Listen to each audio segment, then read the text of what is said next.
Ray Dalio's journey from a middle-class upbringing in Queens, New York, to becoming the founder of Bridgewater Associates, the world's largest hedge fund, is as much a story about philosophy as it is about finance. While many billionaires are known for their daring investments or entrepreneurial genius, Dalio is equally recognized for something less tangible but perhaps more enduring: his set of principles. Born in 1949, Dalio grew up far from the gilded halls of Wall Street. His father was a jazz musician, and his early years were spent in a modest home.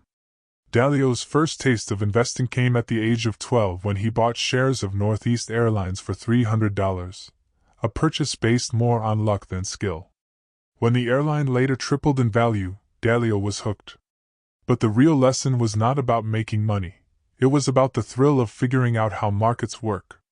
In his late teens, Dalio gravitated toward the financial markets, eventually earning an MBA from Harvard Business School. In 1975, at just 26 years old, he founded Bridgewater Associates from his two-bedroom apartment. At first, it was a small advisory firm, but Dalio's relentless curiosity and willingness to think differently soon set it apart. Dalio's career was not a straight path upward. In the early 1980s, after a bold economic prediction turned out wrong, he lost so much money that he had to borrow from his father to pay personal expenses. It was a humbling moment, one that forced him to re-examine his assumptions and approach to decision-making. This failure became a turning point. Dalio realized that being right was less important than finding the truth, and that truth could only be discovered through open, honest, and sometimes uncomfortable dialogue. This realization planted the seeds of what would later become Dalio's famous philosophy: radical transparency and radical truth. In Dalio's view, people should be able to speak openly, challenge each other's ideas, and make decisions based on evidence rather than ego. These ideas would not only transform Bridgewater's internal culture but also inspire a best-selling book, Principles, read by millions worldwide. By the time Bridgewater became the largest hedge fund in the world, managing over $150 billion in assets, Dalio had already established himself as more than just an investor. He was a teacher of life lessons, someone who saw the interconnectedness between financial markets, human behavior, and the rules that govern both. Dalio's story is not just about building wealth, it's about building a system for thinking, deciding, and living. His principles are not meant to be rigid commandments but evolving guidelines, shaped by decades of trial, error, and reflection. They bridge the gap between philosophy and practice, between abstract ideas and concrete results. As we follow Dalio's path in the chapters ahead, we'll see how his principles shaped Bridgewater into a unique corporate ecosystem, how they influenced global finance, and how they became a framework for living that extends far beyond Wall Street. His is a story of resilience, disciplined thinking, and the belief that understanding reality, no matter how uncomfortable, is the key to success. When Ray Dalio founded Bridgewater Associates in 1975, it was little more than a one-man operation in a small apartment. His early work involved advising corporate clients on interest rates, currencies, and commodities. But even in these early days, Dalio began to notice a pattern. The most important factor in good decision-making wasn't simply intelligence or technical knowledge, it was the quality of thinking and the quality of communication within a team. Dalio had learned a painful lesson from his 1982 misstep, when his confident prediction of a depression in the U.S. economy turned out disastrously wrong. It wasn't just a bad call that hurt. It was realizing that no one had effectively challenged his thinking. People around him were either too polite or too afraid to question his conclusions. That realization lit a fire in him to create an environment where truth came first, even if it was uncomfortable. This commitment evolved into what would become Bridgewater's hallmark: radical transparency. At Bridgewater, meetings are recorded, feedback is direct, and anyone, regardless of rank, is encouraged, even expected, to challenge ideas. Dalio believed that by surfacing disagreements and examining them without ego, the company could get closer to reality and make better decisions. The other core pillar was radical truth, the idea that individuals should always be honest with one another, even when it's painful. In Dalio's view, this wasn't about being harsh. It was about caring enough to tell someone what they needed to hear for their own growth and for the success of the team. To support these values, Bridgewater developed unique tools and systems. One of the most famous is the Dot Collector, a software application where employees rate each other in real time during meetings on various attributes, from logic to humility to assertiveness. Over time, these ratings create a baseball card, for each employee, a data-driven profile of their strengths and weaknesses. The idea is to make decision-making less about hierarchy and more about merit. Bridgewater also instituted the concept of thoughtful disagreement. Instead of avoiding conflict, employees are encouraged to seek it out, but in a constructive way. A good disagreement is one where both sides are willing to explore the other's perspective, test assumptions, and change their mind if the evidence demands it. To outsiders, Bridgewater's culture can seem intense, even strange. New employees often go through a kind of culture shock when they realize just how open, and how relentless, the feedback loop is. But for those who thrive in it, the system is liberating. They know where they stand, they know their strengths and weaknesses, and they operate in an environment where truth is valued above comfort. Dalio has often compared Bridgewater's culture to a sports team, where performance is measured objectively, roles are assigned based on ability, and feedback is constant. Just as in professional sports, the goal is not to make everyone feel good all the time but to win, in Bridgewater's case, to win at understanding markets and making the best possible investment decisions. By the late 1980s and early 1990s, this culture was already paying dividends. Bridgewater's performance began to attract major institutional clients, from pension funds to central banks. But what truly set the firm apart wasn't just its investment results. It was the fact that it was operating according to a set of principles that were deeply embedded in every decision, every meeting, and every hire. What started as a small, almost accidental set of ideas about how to work together had become a full-fledged operating system for a company, one that would eventually influence organizations far beyond the world of finance. By the early 1990s, Bridgewater Associates had evolved from a boutique advisory service into a full-scale investment management firm. Dalio's radical approach to culture was now matched by an equally radical approach to investing. He believed that markets could be understood as systems, intricate, interconnected machines driven by cause and effect relationships. If you could map these relationships accurately, you could predict outcomes with remarkable precision. Dalio and his team developed what they called economic principles, models that captured how variables like interest rates, inflation, currency movements, and credit cycles interacted. Unlike many investors, Dalio wasn't interested in short-term trends or hot tips. He wanted timeless, universal principles that would apply across countries, decades, and market conditions. This systematic approach allowed Bridgewater to avoid one of the most common pitfalls in finance, being swayed by emotion. Dalio often said that the best investors are those who can remain calm and rational, even when markets are in chaos. At Bridgewater, decisions were tested against historical data and stress-tested in multiple scenarios before any capital was put at risk. In 1991, Bridgewater launched its flagship fund, Pure Alpha, designed to make money in any market environment. It was a bold promise, one that would be judged ruthlessly by clients and competitors alike. But the fund's success soon became undeniable.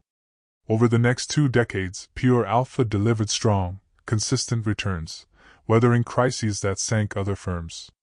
One of the most significant moments came during the 2008 global financial crisis. While banks collapsed, stock markets plunged, and investors panicked, Bridgewater's funds posted positive returns. Dalio's analysis of the debt cycle had led him to position the firm defensively long before the crash hit. This wasn't luck. It was the result of his deep conviction that understanding history could help you predict the future. The crisis brought Bridgewater unprecedented attention. Institutional clients, including central banks, sovereign wealth funds, and the largest pension funds in the world, poured billions into the firm. By 2011, Bridgewater had surpassed all rivals to become the largest hedge fund in the world, managing over $100 billion in assets. But Dalio was quick to point out that the real achievement wasn't the size of the firm. It was the fact that it had gotten there without abandoning its principles. The same culture of radical truth and transparency, the same commitment to thoughtful disagreement, and the same reliance on systematic decision-making were still in place. Dalio often reminded his team that success was dangerous. It could breed overconfidence, arrogance, and complacency, all fatal to good decision-making.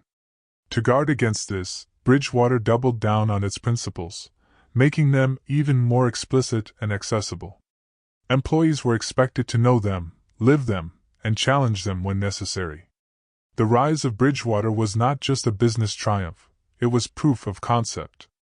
Dalio had built a company that didn't rely on one person's genius or luck but on a repeatable process.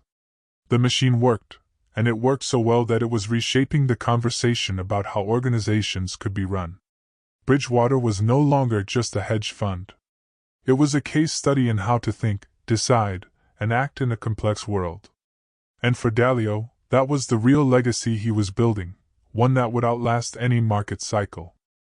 By the mid-2000s, Bridgewater's culture of radical truth and radical transparency had moved far beyond theory.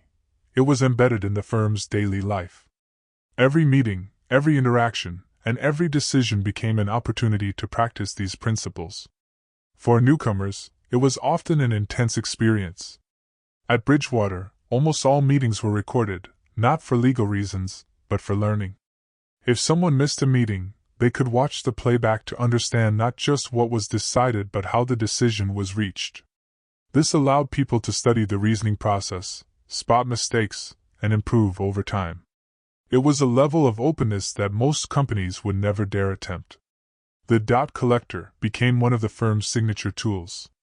During discussions, employees rated each other in real time on attributes like assertiveness, open-mindedness, analytical thinking, and ability to synthesize.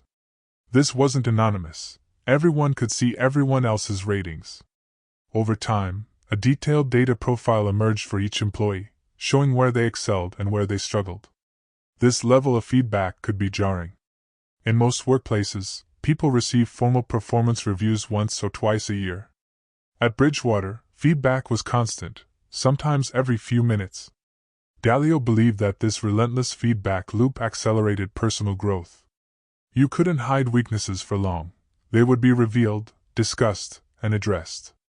Perhaps the most controversial aspect of this system was that hierarchy mattered less than merit.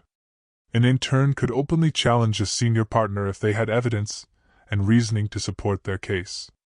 In fact, they were encouraged to do so. The idea was simple: the best ideas should win, regardless of who came up with them.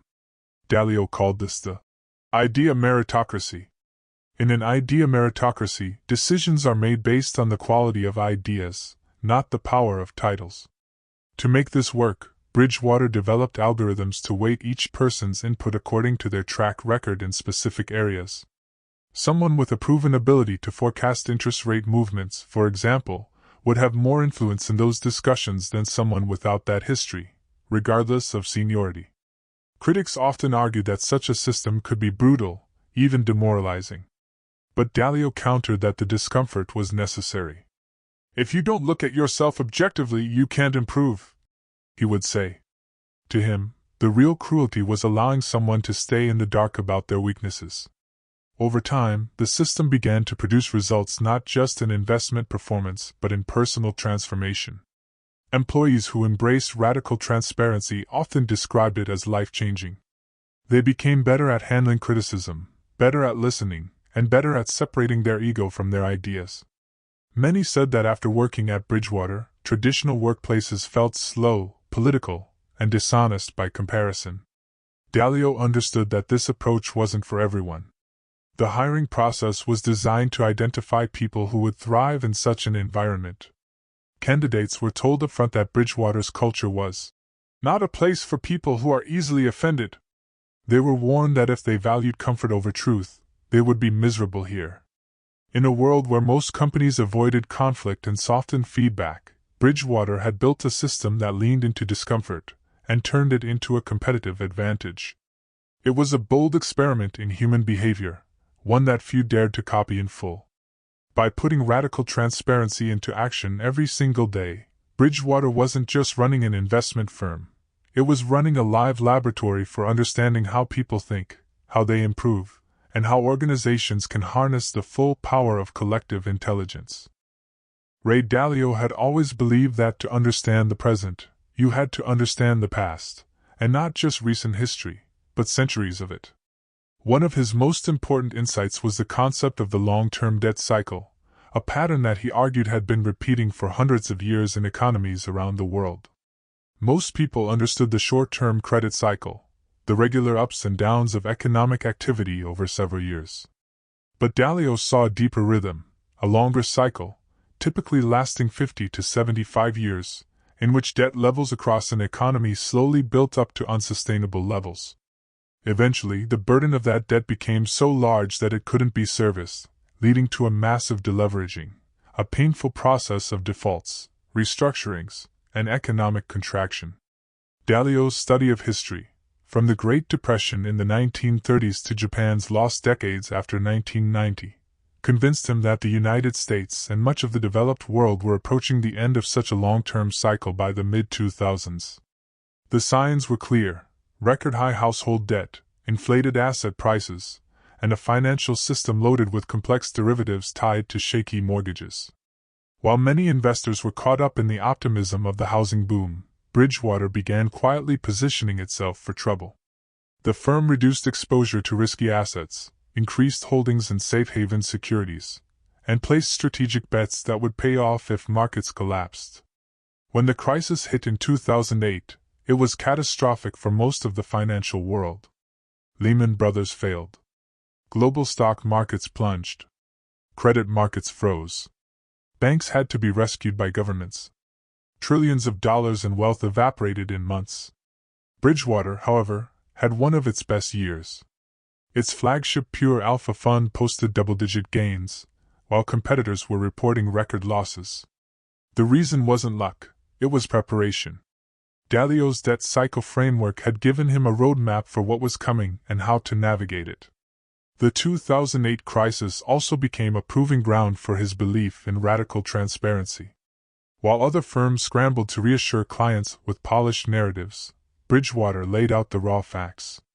Dalio personally sent detailed explanations of the firm's thinking to investors, including why the crisis was unfolding exactly as he had expected and how Bridgewater's positions were structured to benefit. This candor strengthened client trust. Instead of panicking, investors doubled down, increasing their allocations to Bridgewater. By the early 2010s, the firm's assets under management had soared past $150 billion, cementing its status as the world's largest hedge fund. For Dalio, the real lesson of 2008 wasn't just that his models worked. It was that understanding timeless principles, like the inevitability of debt cycles, can give you a profound advantage in a chaotic world. He began to think more seriously about how these insights could be shared beyond the financial elite. The crisis also pushed Dalio to reflect on the fragility of the global economy. If something as seemingly solid as the U.S. financial system could come so close to collapse, what other assumptions were people making that might be wrong? That question would lead him to broaden his research, not just into economics, but into the nature of decision-making itself. Bridgewater had survived the storm and come out stronger, but Dalio knew another storm would eventually come. The key wasn't predicting every event perfectly, it was having principles that worked across all conditions. By the early 2010s, Ray Dalio had reached a turning point in his career. Bridgewater was not only the world's largest hedge fund but also one of the most unusual workplaces on earth. The culture of radical truth and radical transparency had been stress-tested through crises and proven its worth, but Dalio was beginning to realize that the ideas behind Bridgewater's success were far bigger than finance. The principles that governed investment decisions, logic, evidence, open debate, and constant learning, were the same principles that shaped his personal life. Whether he was making a billion-dollar trade or deciding how to handle a family disagreement, Dalio applied the same process. Get the truth by being radically open-minded, diagnose problems to understand their root causes, design a plan to fix them, and execute relentlessly.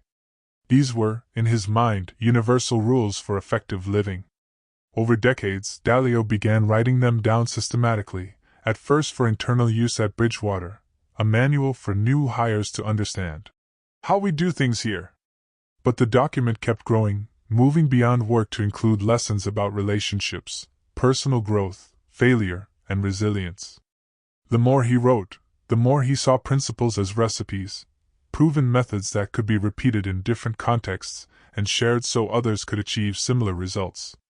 At Bridgewater, they became an operating system, where new employees learned not only investment strategies but also how to think in a structured, principle-driven way. Dalio likened it to building a machine, in which every part worked together efficiently because everyone followed the same rules of engagement. Outside of work, he applied the same approach to life's challenges, from market crises to personal health scares, gathering data, consulting experts, weighing probabilities, and making clear plans. For Dalio, there was no separation between personal and professional values. The same traits that made someone trustworthy and capable in one sphere applied to the other. Around this time, he began to think about sharing his principles with the wider world, hoping to contribute something lasting for future generations, much as he had learned from great thinkers before him. His vision was not a traditional autobiography or an investment guide, but a playbook for life, distilling decades of trial and error into clear, actionable rules. The seeds of what would become the global bestseller principles were planted. Yet before he could fully focus on that project, a pressing question emerged. How could Bridgewater's radical culture survive and thrive without him at the helm?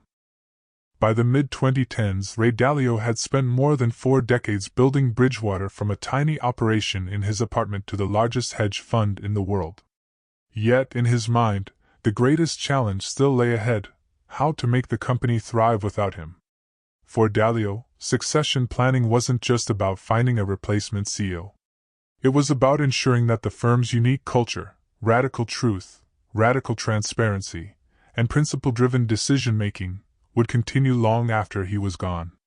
He feared that without a solid foundation, Bridgewater could slowly drift toward the corporate norms he had always rejected: politics, bureaucracy, and groupthink. He began a years-long process of testing leadership teams. Rather than anointing a single successor, Dalio experimented with a CEO team model, believing that checks and balances would produce better decisions than relying on any one individual.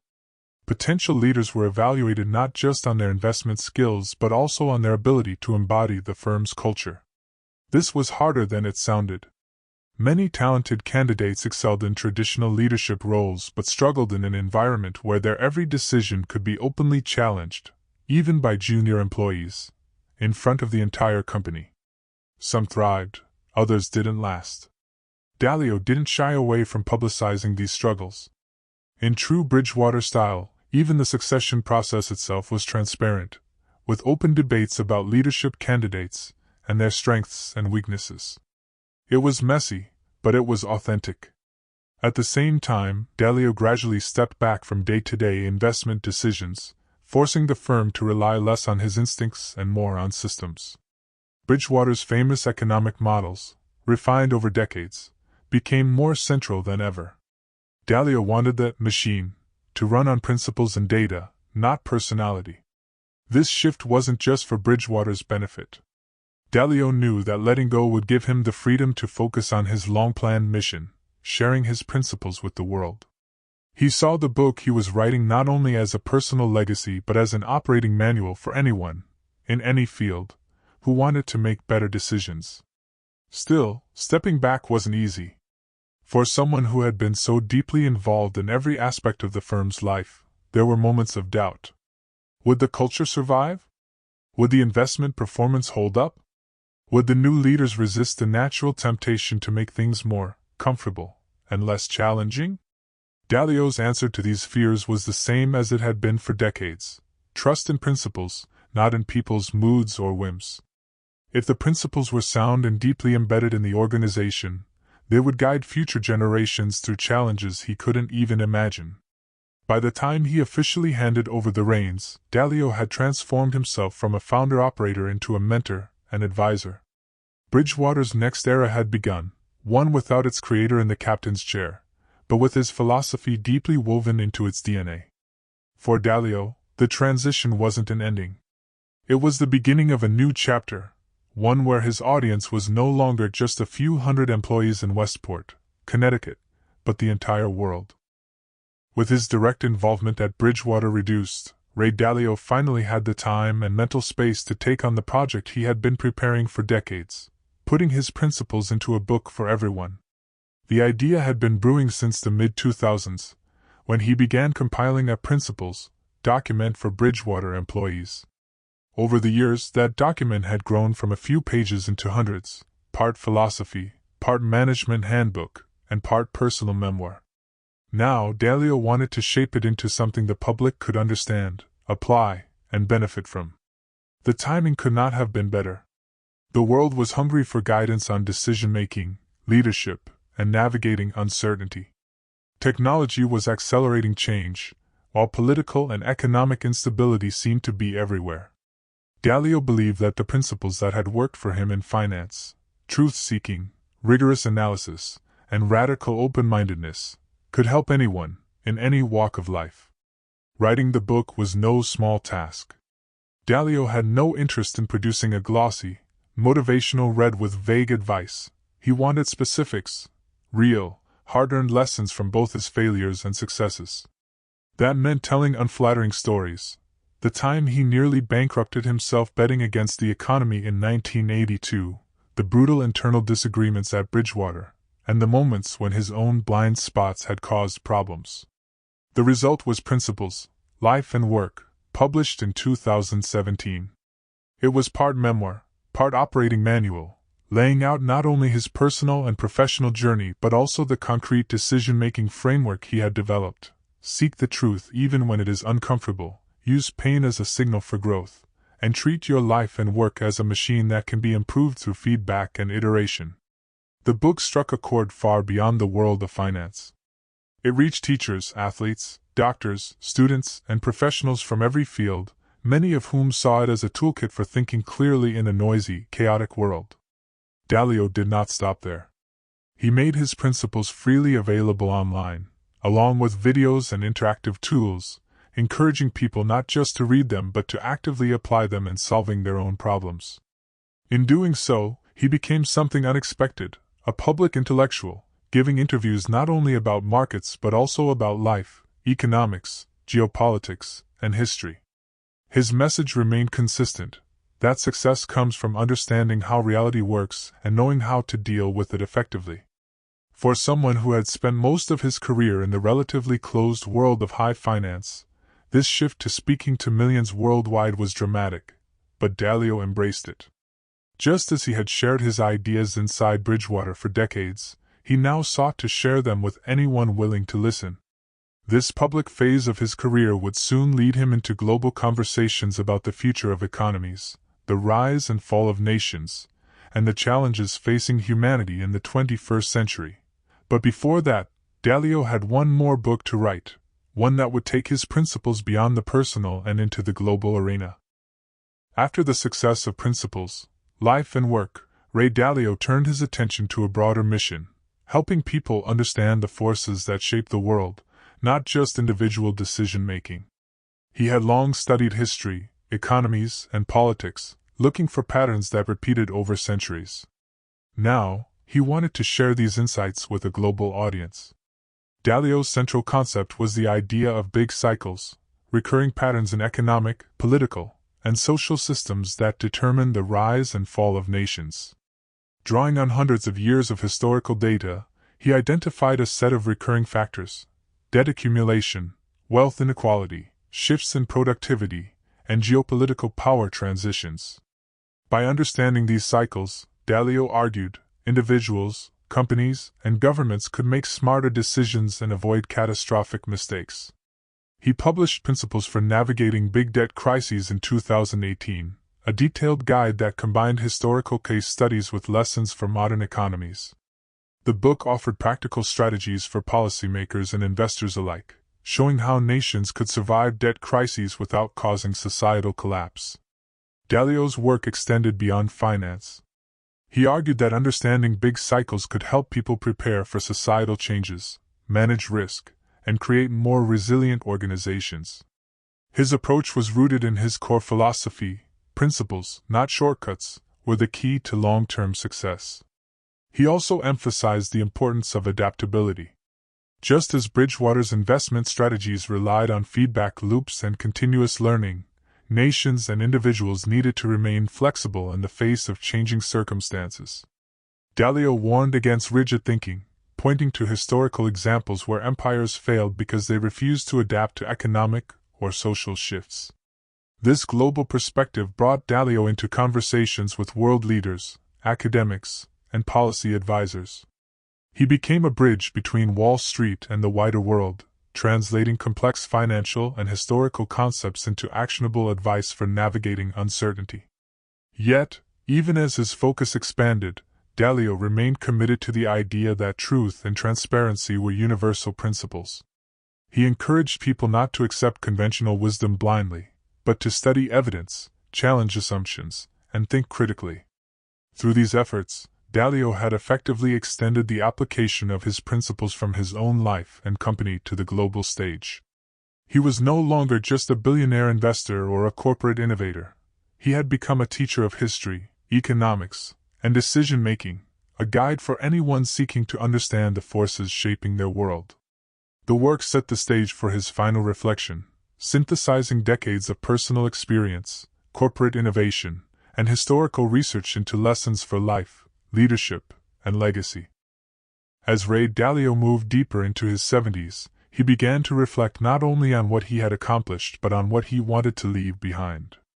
Bridgewater Associates remained the world's largest hedge fund, a testament to decades of disciplined investing, innovative culture, and principle-driven decision-making. Yet Dalio's real focus had shifted to the broader question: how could his experiences, insights, and hard-earned lessons benefit the next generation? He believed that true success wasn't measured solely by wealth or professional accolades, but by the ability to create systems that outlast an individual. Bridgewater's principles-driven culture was one such system, a living experiment demonstrating that organizations could thrive when truth, transparency, and meritocracy were prioritized over hierarchy and ego.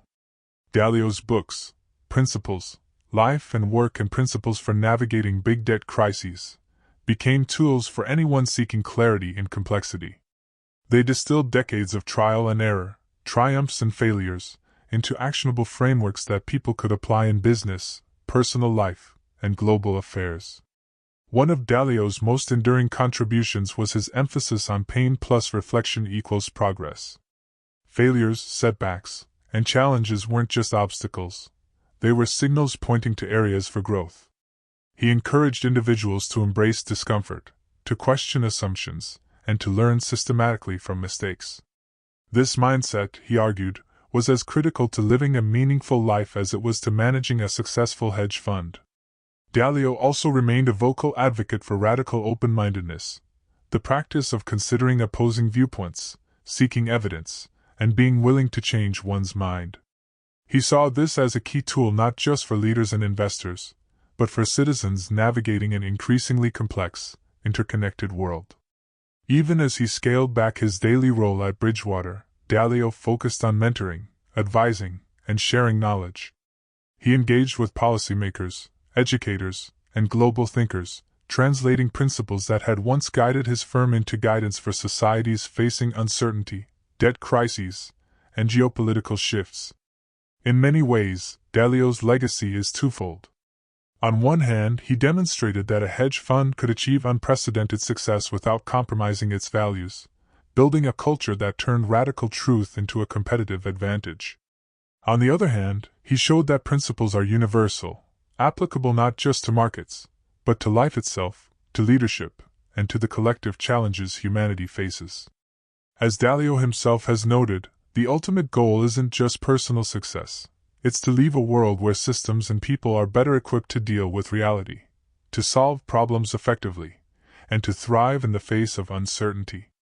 His story is a testament to the power of thoughtful reflection, disciplined action, and the courage to consistently pursue truth, no matter how uncomfortable it may be.